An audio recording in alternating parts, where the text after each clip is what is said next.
के air quality index के बारे में। दिल्ली में प्रदूषण का प्रकोप आज भी जारी है और आज भी AQI लेवल में कोई गिरावट नजर नहीं आ रही है। कई इलाके ऐसे हैं जहां पर प्रदूषण का लेवल 350 के पार है। मास्क लगाकर ही घर से बाहर निकलने की अपील की जा रही है।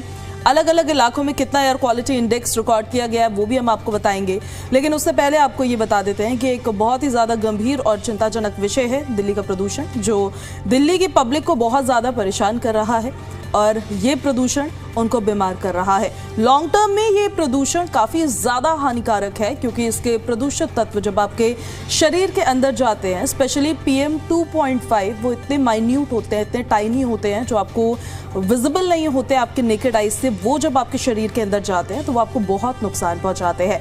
ऐसे में देखिए, प्रशासन और सरकार की तरफ से तमाम स्टेप्स तो उठाए जा रहे हैं, लेकिन उसका बहुत ज्यादा कुछ असर देखने को फिलहाल नहीं मिल रहा है। और सवाल इसीलिए बार बार पूछा जा रहा है कि अगर इन कदमों का असर या इन स्टेप्स का, इन प्रयासों का असर नहीं मिल रहा है देखने को, तो चेंज इट, कुछ नया करिए जिससे दिल्ली की पब्लिक सांस ले सके। क्योंकि एक साल की समस्या नहीं है ये, हर साल की यही बात है।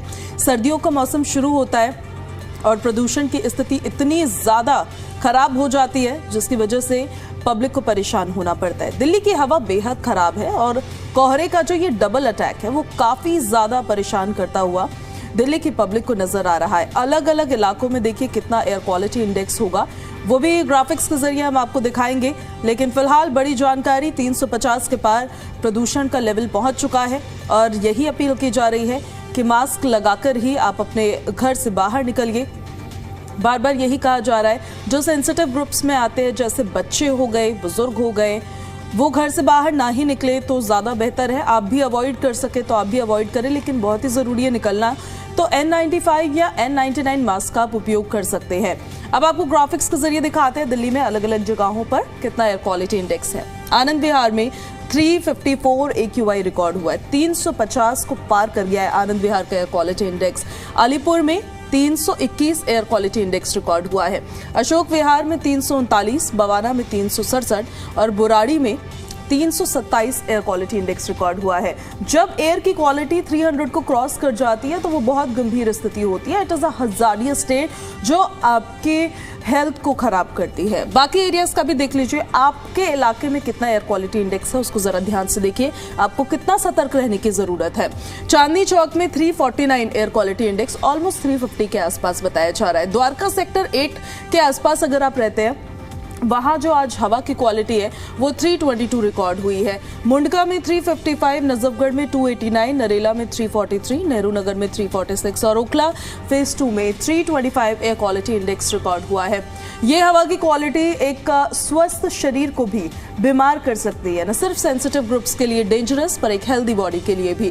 पटपरगंज में 340 एयर क्वालिटी इंडेक्स रिकॉर्ड हुआ है। आरकेपुरम में 334, रोहिणी में 349, सोनिया विहार में 343, विवेक विहार में 355। इन तमाम इलाकों में से सबसे ज्यादा यहाँ पर रिकॉर्ड हुआ है, जो बहुत ही ज्यादा गंभीर स्थिति बताता है। तो बड़ी खबर है ये, और बार बार इससे जुड़ी इंफॉर्मेशन हम इसलिए आपको दे रहे हैं ताकि हमारी तरफ से जो ये मुहिम चलाई जा रही है, प्रदूषण के विरुद्ध जो युद्ध चलना चाहिए, जितनी गंभीरता से इस विषय को लेना चाहिए, इस पर एक्शन होना चाहिए, ज्यादा से ज्यादा लोगों में उसको लेकर अवेयरनेस हो। प्रदूषण का असर बहुत ज्यादा है जो आपको अपनी आई से विजिबल तौर पर नजर आएगा। जब आप अपने आसपास देखते हैं तो अगर आपको वो सर्दी की सिर्फ धुंध लगती है तो वो सिर्फ धुंध नहीं है, वो सिर्फ फॉग नहीं है, वो स्मॉग है। और स्मॉग उसे क्यों कह रहे हैं? क्योंकि उसमें जो प्रदूषित तत्व है, जैसे PM10, PM 2.5, तमाम जो डेंजरस गैसेस होती है वो उसमें मिक्स्ड है, जो आपको बहुत ज़्यादा नुकसान पहुंचाती है, आपकी हेल्थ को बहुत ज़्यादा खराब कर देती है। और कई रिपोर्ट्स ऐसी आई है जो ये भी बताती है कि इस प्रदूषण की वजह से on a very long term लोगों को कैंसर जैसी बीमारी से भी खतरा हो सकता है। तो दिल्ली की जो ये दमघोटू हवा है, दिल्ली फिर से हर साल की तरह इस साल भी गैस चैम्बर में ही तब्दील है। और दिल्ली की पब्लिक देखिए यही सवाल पूछ रही है कि हमें चाहिए कि आप दिल्ली की हवा को साफ करें। इसके लिए आपको जो तमाम स्टेप्स उठाने हो आप वो तमाम स्टेप्स उठाएं। इसके लिए आपको जो सहयोग चाहिए पब्लिक से, पब्लिक वो सहयोग करेगी, लेकिन दिल्ली की हवा को साफ करे भी केवल सर्दियों का मुद्दा बनकर ये हर साल की तरह इस साल भी ना रह जाए, क्योंकि आर्टिफिशियल रेन कराने की कोशिश की गई थी पर आर्टिफिशियल रेन नहीं हो पाई, मौसम उसके अनुकूल था नहीं। काफ़ी ट्रायल्स हुए लेकिन उसका कुछ असर नहीं हुआ, हवा साफ नहीं हुई। इस बार तो मौसम भी मेहरबान नहीं हुआ और एक बार भी बारिश नहीं हुई, जिस वजह से दिल्ली की हवा बेहद खराब हो गई। और हमारे दो सहयोगी हमारे साथ लाइव भी कनेक्ट हो रहे हैं, उन्हीं का सीधे अब हम रुख करते हैं। अनुराग मिश्रा दिल्ली से हमारे सहयोगी लाइव कनेक्ट हो गए हैं और चरण सिंह सहरावत दिल्ली से हमारे सहयोगी हमारे साथ लाइव कनेक्ट हो रहे हैं। अनुराग, पहले आपका रुख करते हुए, ठंड तो है ही और ठंड और ज्यादा बढ़ेगी, हर साल ही आती है, लेकिन ये प्रदूषण की समस्या भी अब एक मौसम की तरह ही काउंट कर लेना चाहिए कि सर्दियां आएगी तो ये भी आएगा ही। जी देखिए, ये रवायत बन गई है, जैसा कि सुप्रीम कोर्ट ने भी कहा था कि पॉल्यूशन जो है एक मौसम का एक मिजाज बन गया है और ये ठीक नहीं है। सुप्रीम कोर्ट की ये टिप्पणी थी और इस पर सुधार की आवश्यकता है। अब सुप्रीम कोर्ट जब टिप्पणी करता है तो उसकी गहराई, जो लोग हैं जिनके कानों में अंदर तक ये बात घुसनी चाहिए, वो शायद कान में रुई लगाकर बैठे रहते हैं और वो कान के अंदर घुस ही नहीं पाती बात। दूसरी बात ये कि कैंसर जो है और बाल झड़ने की अभी कल एक स्टडी आई है कि जो ये प्रदूषण है वो आपको गंजा बना देगा। आपका सिर का जितना बाल, जो घनी जुल्फें होती हैं, वो भी खत्म कर सकता है। ये स्टडी है लेटेस्ट, और खासकर दिल्ली एनसीआर में जो प्रदूषण है, अगर आपने बालों का ख्याल नहीं रख रहे हैं तो जल्दी ही जो आप ये कंघी की आपको जरूरत नहीं पड़ेगी, ऐसी भी एक स्टडी आ गई है। तीसरी बात, अभी एक और स्टडी आई है कि नवंबर में गाजियाबाद जो है सबसे ज्यादा देश का प्रदूषित शहर था और दिल्ली तीसरे या चौथे नंबर पे था। तो अब आप समझ सकती हैं कि क्या खतरनाक स्तर पर पॉल्यूशन होगा कि आपके सिर के बाल जो उड़ा दे, आपके आंखों की नींद जो उड़ा दे, आपके गले की आवाज़ जो ख़त्म कर दे, आपके शरीर में कैंसर जैसे बीमारी को घुसा दे, वो कितना खतरनाक है। लेकिन जिन लोगों को इस पर कार्रवाई करनी चाहिए वो शायद इसके खतरे को भांप नहीं रहे हैं और इसको ऐसे तैसे ले रहे हैं। अब कैसे, किस डंडे से, किस बात से, किस हालात से वो मांगेंगे, जागेंगे, ये तो समय बताएगा, क्योंकि समय से बड़ा बलवान कोई चीज़ नहीं है और समय का जब डंडा पड़ता है तो अच्छे अच्छे लोग सुधर जाते हैं। लेकिन इंतज़ार ये है कि जो जिम्मेदार लोग हैं वो डंडा उन पर कब पड़ेगा, क्योंकि डंडा तो आम लोग खा रहे हैं। अभी बिल्कुल जिस ढंग से प्रदूषण की मार झेल रहे हैं, अब एक नई स्टडी आ गई कि आपके सिर के बाल ही उड़ा देगा ये प्रदूषण। अगर आप बहुत लंबे समय से झेल रहे हैं तो स्कैल्प जो होता है उसमें जो हेयर लाइन होती है, ये स्टडी आई है, जो डर्मेटोलॉजिस्ट हैं, जो मेडिकल के एक्सपर्ट्स हैं, उनका कहना है ये जो हेयर लाइन है वो धीरे धीरे डिक्रीज हो रही है और बहुत सारे केसेस ऐसे आ रहे हैं डर्मेटोलॉजिस्ट के पास और हेयर एक्सपर्ट्स के पास, जिनकी वजह से, जिनके पास लोग आके समस्या लेके आ रहे हैं कि उनकी हेयर लाइन धीरे धीरे घट रही है, ख़त्म हो रही है और उनकी एज महज 32 से 35 साल है, इस उम्र के लोग आ रहे हैं। चौथा, एक और बहुत अहम एक स्टडी आई है कि जो कम उम्र के लोग हैं, यंगस्टर्स हैं, वो रिवर्स माइग्रेशन कर रहे हैं, यानी कि दिल्ली को टाटा बाय बाय। अब दिल्ली को टाटा बाय बाय जल्दी ही बहुत सारे लोगों को करना पड़ेगा, क्योंकि बहुत सारे लोग छोड़ के दिल्ली के आगे अपने जॉब के, अगर देखिए बहुत से लोग हम लोगों को कहते मिलते हैं कि अगर जॉब की मजबूरी ना हो तो दिल्ली को हम लोग थैंक यू वेरी मच कर दें, लेकिन अब वो मजबूरी है और मजबूरी की वजह से ही लोग टिके हुए हैं। नहीं तो जो हालात हैं और जो हालात पैदा किए गए हैं, प्रकृति तो अपना काम कर रही है, लेकिन प्रकृति के से ज़्यादा जो इंसान ने हालात पैदा किए हैं, सरकार ने हालात पैदा किए हैं और जिम्मेदार लोगों ने हालात पैदा किए हैं, वो बेहद अफसोस की बात है। इस पर कार्रवाई होनी चाहिए, क्योंकि मैंने 4 चीज़ें बताई, चारों बहुत अहम है। गाजियाबाद दिल्ली सबसे ज़्यादा प्रदूषित शहर, नवंबर के अंदर अब तक का 10 साल का सबसे ज़्यादा प्रदूषण इन 2 शहरों में था। जी बिल्कुल अनुराग, और इसी वजह से शायद रिवर्स माइग्रेशन की तरफ भी लोग अब रुख करने लगे हैं। मैं लौट रही हूँ आपके पास वापस। चरण अभी हमारे साथ कनेक्टेड है।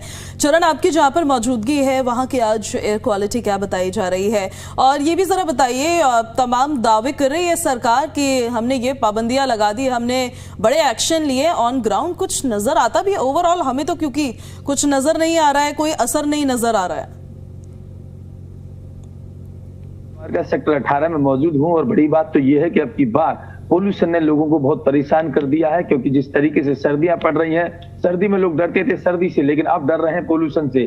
क्योंकि जो पार्कों की बात करें तो जो जहां पार्क में जाकर लोग जो है, बुजुर्ग जो है, अपनी सेहत का ध्यान रखने के लिए जाते थे, लेकिन अब वहां पार्कों में जाकर देखें तो हालात इस तरीके के पार्क बिल्कुल खाली पड़े हुए हैं। और कहते हैं कि देश की जो दिल है, देश का जो दिल है वो दिल्ली है, लेकिन दिल में रहने वाले लोग ही इस तरीके से परेशान होते हुए दिखाई दे रहे हैं। चाहे बालों की उड़ने की समस्या हो या फिर गलत खराब होने की समस्या, आंखों में जलन की समस्या हो, सारी कुछ समस्याएं पोल्यूशन से होती हुई दिखाई दे रही हैं। वही बात करें छोटे बच्चों की, तो छोटे बच्चों को जो उनके पेरेंट्स हैं वो बाहर नहीं निकलने दे रहे हैं। हालांकि मजबूरी है कि वो स्कूल जाने के लिए उन्हें भेज रहे हैं, लेकिन अगर बात करें घुमाने के लिए तो अब घर से मतलब बच्चा कैद हो गया घर के अंदर। वही बुजुर्गों की बात करें तो बुजुर्ग कैद हो गए घर के अंदर। वही जवानों की बात करें तो जवानों को डर लग रहा है कहीं उनके बाल उड़ ना जाए इस पोल्यूशन की वजह से। कहीं ना कहीं पोल्यूशन की मार काफी ज्यादा देश की राजधानी दिल्ली के लोग झेल रहे हैं। और सरकार की बात करें तो सरकार काफी कदम उठा रही है पोल्यूशन को लेके, लेकिन जमीन स्तर पर देखा जाए तो कुछ नजर नहीं आ रहा, क्योंकि लोगों को इसकी मार झेलनी पड़ रही है। जी बिल्कुल चरण, ठीक कह रहे हैं आप। मार तो लोगों को ही झेलनी पड़ रही है। अनुराग भी जैसा अभी बता रहे थे, उन्हीं को तमाम समस्याओं का सामना करना पड़ता है, क्योंकि एक मिडिल क्लास इंसान होता है, गरीब लोग होते हैं, उनके घर में एयर प्यूरिफायर नहीं लगा होता है, वो गाड़ियों में नहीं घूम रहे होते हैं, उनको उसी सड़क पर निकलना है, उसी सड़क से होते हुए अपने दफ्तर जाना है। अनुराग, अब मैं आपका रुख करना चाहती हूँ। देखिए, जो जिम्मेदार है, जितनी सुविधाएं उनके पास है उतनी सुविधाएं एक गरीब इंसान के पास या एक मिडिल क्लास इंसान के पास, फैमिली के पास नहीं है, तो इसीलिए उनके बारे में सोचना होगा। पर ये जो तमाम स्टेप्स उठाए जा रहे हैं, ये समझने में थोड़ी समस्या होती है। अगर इनका असर नहीं हो रहा है तो इनको क्यों प्रोसीड किया जा रहा है, फिर आगे क्यों उस पर विराम लगाकर कुछ नया नहीं सोचा जाता है? जी देखिए, रूट कॉज पर हिट करना बहुत ज़रूरी है। जो रूट कॉज है, जो प्रदूषण के कारक होते हैं, विज्ञान में भी हम लोग पढ़ते हैं और पॉलिटिकल साइंस में भी पढ़ते हैं कि कारक क्या है, कारक को आइडेंटिफाई करना, उसके बाद उस कारक से निपटने के, यानी कि जो कॉजेज़ हैं उस कॉजेज़ से निपटने का तरीका ढूंढना, ये एक वैज्ञानिक तरीका होता है। अब ये सब कोई जानता है, वैज्ञानिक भी कह रहे हैं। अब मैं आपको बताऊं कि जैसे प्रदूषण की मार रोकने के लिए जो सुझाव आ रहे हैं आयुर्वेद के, चाहे डॉक्टर्स के। अब मैं धन्यवाद दूंगा हमारे जो कैमरा जर्नलिस्ट हैं प्रमोद पराशर। मैं जो इतना बोल पा रहा हूँ, ये सुबह सुबह बढ़िया दालचीनी, लौंग और इलायची कूट के, और जो प्रमोद हैं हमारे कैमरा जर्नलिस्ट, वो चाय बना के लाते हैं, स्पेशल चाय। और शायद वो चाय जब हम लोगों ने पिया तो ये मैं इतना बोल पा रहा हूँ, क्योंकि प्रदूषण की ये मार ये है कि आँख में, नाक में और मुंह में जिस ढंग से जो जलन और जो एक फीलिंग होती है प्रदूषण की वजह से, वो साफ पता चलती है। आप पहाड़ों पे चले जाइए तो ये जो चीज़ें हैं वो अब प्रमोद ने बनाया ये चाय, क्यों? ताकि वो जो प्रदूषण आपके अंदर जा रहा है उसको काट सके। ये एक उन्होंने तरीका ढूंढा कि चलिए ठीक है, अब प्रदूषण सरकारें तो काम क्या कर रही हैं भगवान जाने, और क्या उपाय किए जा रहे हैं ये भी भगवान जाने, लेकिन कम से कम अपनी इम्यूनिटी को बूस्ट करने के लिए हम लोग ये चाय तैयार की गई, तो ताकि हम लोग प्रदूषण का सामना कर सके। अब इसी तरह, ये एक मिसाल मैंने दिया आपको, इसी तरह से अगर हम लोग प्रदूषण से निपटने के लिए ये उपाय कर सकते हैं, हर्बल की चाय और सारे हर्ब्स को मिला के, तो सरकार ऐसे उपाय क्यों नहीं करती भाई साहब? सरकार के पास तो रिसोर्सेज हैं। हम लोग को तो रोज़ भागना होता है, सुबह 5 बजे से निकल के और फील्ड में जनता तक सारी बातें, जनता की समस्याएं दिखानी होती हैं। सरकार के पास तो सारे रिसोर्सेज हैं, एक फ़ोन पे उनके काम हो सकता है। सारी दालचीनी, सारे लौंग, मैं एक मिसाल कह रहा हूँ कि सारे जो प्रदूषण हटाने के जो तरीके हैं वो आराम से कर सकते हैं, रिसोर्सेज हैं। क्यों नहीं करती? क्यों नहीं जितने रूट कॉजेज उसको बंद करती? क्यों? क्योंकि मुनाफा भी चाहिए। फैक्ट्रियां, हम लोगों ने खुद सर्वे किया था, तमाम फैक्ट्रियां चोरी छिपे धुआं छोड़ रही हैं। क्यों नहीं रोका जा रहा है? क्यों नहीं कड़ाई की जा रही? यूपी की बात बता रहा हूँ, गाजियाबाद की बात बता रहा हूँ। चूंकि पैसा भी चाहिए और एक साथ ये दोनों नहीं चल सकता। आपको अगर लोगों के स्वास्थ्य की चिंता करनी है तो आपको थोड़ा सा कठोर और कड़ी कार्रवाई करनी ही होगी। बिल्कुल अनुराग चरण, आपका बहुत शुक्रिया इन सारी जानकारियों के लिए। तो दिल्ली में देखिए प्रदूषण की स्थिति क्या है और उससे असर क्या पड़ रहा है, वो हम आपको बता रहे थे।